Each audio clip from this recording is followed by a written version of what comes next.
Joining us now, Kelly Ayotte, senator who worked with Senator McCain, obviously, in the Senate until, well, just about a year and a half ago. Senator Ayotte, it's good to have you here. So many of us, knew that the end was coming, but John McCain was such a fixture on the national scene, 6 terms in the U.S. Senate. It's hard to believe he's gone. It really is. It's a very, very sad day. He was a dear friend of mine, and, I served on the Armed Services Committee with him. He was the chair of that committee, and, his devotion to our military, his leadership, his courage, we all know of his sacrifice, not only in Vietnam, but his whole family served. His son served in the military, and he's just an incredible example of an extraordinary person who's lived his life with courage, loved this country, a great patriot, and it's a huge loss for us. He spent 6 years, almost 6 years, as a prisoner of war in Vietnam, was tortured there very badly in the Hanoi Hilton, 3 years in solitary confinement. It nearly cost him the use of his arms. He was severely crippled as a result of the torture that he endured there and the aircraft shoot down that resulted in his capture. And yet at the same time, he was one of those who pushed to end the embargo on Vietnam in the 1990s. I think that says an awful lot about the forgiveness that was in his heart and, well, just the fact that he was able to move on from a terrible experience. Yeah, I had the privilege of traveling to Vietnam with him, and I can tell you that the way he is received now by the Vietnamese people is incredible.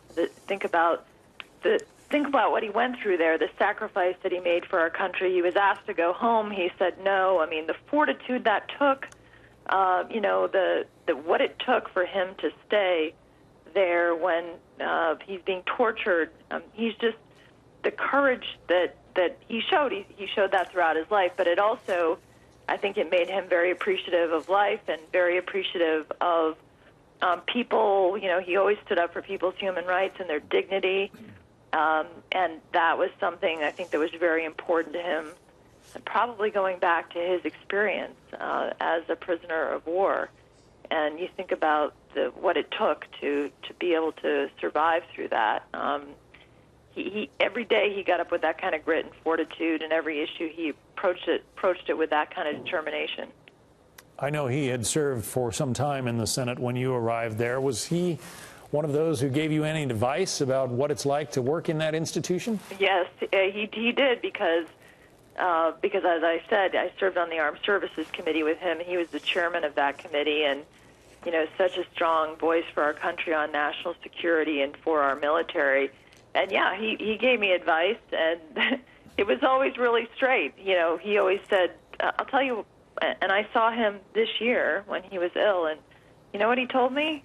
He said, do the right thing. He's like, that will work out, and even if people disagree with you, you got to do what you think is right in your heart. And he never strayed away from a fight. He said, if you believe in something, you got to stand up for it, and you got to fight for it. Let me read a statement from the Republican National Committee on his passing. They write, "We mourn the passing of a true American patriot, Senator John McCain." This is from the chairwoman, Ronna McDaniel. Senator McCain dedicated his life to serving his country both during his time in Congress and in combat in the U.S. Navy. He was an advocate for American leadership in the world and a tireless champion of our nation's troops and veterans. We at the RNC are praying for the entire McCain family at this difficult time. There are many in Washington who talk about veterans, who talk about the troops, but there aren't that many who have lived that life and experienced frontline combat the way Senator McCain did. Yeah, first of all, I think he's a one-of-a-kind, extraordinary, just an extraordinary leader. He leaves a tremendous legacy, and he not only, talked the talk, but he really walked the walk when it came to our veterans. I traveled with him to many war-torn areas, and there wasn't, wherever there was a troop, John would go and visit them, their families. When he ran for president, he would meet regularly with the families of those who were killed in Iraq. and other conflicts. And he used to carry on, he would wear a bracelet with the name of a soldier who was killed from New Hampshire in the line of duty. And that's how much it meant to him. It really, to his core, he's a patriot, and the military and their families were very important to him.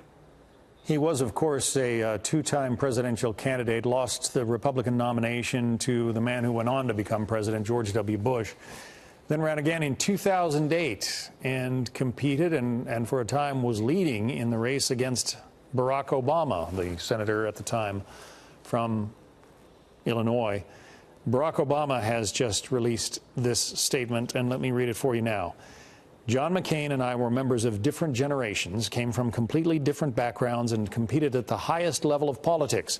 But we shared, for all our differences, a fidelity to something higher, the ideals for which generations of Americans and immigrants alike have fought, marched, and sacrificed. We saw our political battles, even as a privilege, something noble, an opportunity to serve as stewards of those high ideals at home and to advance them around the world. We saw this country as a place where anything is possible, and citizenship is our patriotic obligation to ensure it forever remains that way. Few of us have been tested the way John once was, or required to show the kind of courage that he did, but all of us can aspire to the courage that put the greater good above our own. At John's best, he showed us what that means, and for that we are all in his debt. Michelle and I send our most heartfelt condolences to Cindy and their family. Once again, that's the statement from former President Barack Obama. John McCain, after he lost that race to then Senator Obama, was pretty gracious in victory. In defeat. It was a hard-fought campaign, Senator, and perhaps you can shed a little light on that. Well, what I can say is, and of course, coming from New Hampshire, John came back twice to win the New Hampshire primary when people thought that his campaign was over. So he really had a special relationship with my state when it came to presidential politics. And I will tell you that for John, it's the kind of dignity that he had. After he lost that campaign, he wanted to bring the country together and heal the country. And, it's tough. I can imagine losing a presidential campaign and putting your heart into it, but John thought it was more important to bring people together, and that is the type of leader that he was. Kelly Ayotte, former senator from New Hampshire. Senator Ayotte, it's good to have you on. Thank you. Thank you, John.